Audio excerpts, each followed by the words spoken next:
മറ്റെന്ത് സാധനം ചോദിച്ചാലും പെട്ടെന്നെടുത്തു തരുന്ന ജോണിക്ക് പാഡിന്റെ കാര്യത്തിൽ മൊത്തം സംശയങ്ങളായിരുന്നു. ഇത് വേണോ, അത് വേണോ, അതിൽ ഓഫറുണ്ട്, വേദനയുണ്ടെങ്കിൽ ഹോട്ട് ബാഗ് വാങ്ങിച്ചോളൂ, അങ്ങനെ സഹായിക്കുകയാണെന്ന് തോന്നിപ്പിക്കുന്ന മട്ടിൽ കുറേ വർത്തമാനം. അവനെ അതുകൊണ്ടൊരു സുഖം കിട്ടുന്നുണ്ടാകാം.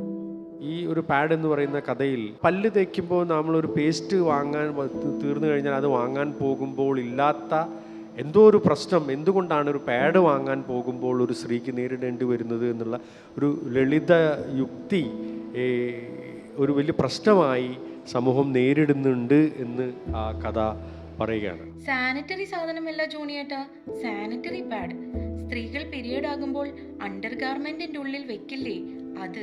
ചേട്ടന് സംശയമുണ്ടെങ്കിൽ ചേച്ചിയെ വിളിച്ച് ചോദിച്ചു നോക്ക്, അവര് ഇതൊക്കെ വെക്കുന്നുണ്ടാകും. ചേട്ടനും ഇതൊക്കെ പഠിക്കണ്ടേ? ഒരു സ്ത്രീ ശരീരത്തെ അല്ലെങ്കിൽ ആ സ്ത്രീ അവസ്ഥയെ ഒരു പൊളിറ്റിക്കലായിട്ടുള്ള ഒരു ജോണറിലേക്ക് അതെങ്ങനെയാണ് അത് സമൂഹത്തിൻ്റെ തന്നെ ഒരു വലിയ കൺസേണായി മാറുന്നത് എന്ന് അടയാളപ്പെടുത്തിയ കുറേ കഥകൾ മലയാളത്തിലുണ്ട്. അതിൽ ഏറ്റവും ഗ്രേറ്റായിട്ട് നിൽക്കുന്ന ഒരു കഥയായിട്ടാണ് ഈ പാഡ് എനിക്ക് തോന്നിയിട്ടുള്ളത്. ഹാർമോണിക് ചലനങ്ങൾ ഓർഡർ ചെയ്യുവാനായി 9074042517 എന്ന നമ്പറിലേക്ക് വിളിക്കുകയോ വാട്സാപ്പ് സന്ദേശം അയക്കുകയോ ചെയ്യാവുന്നതാണ്.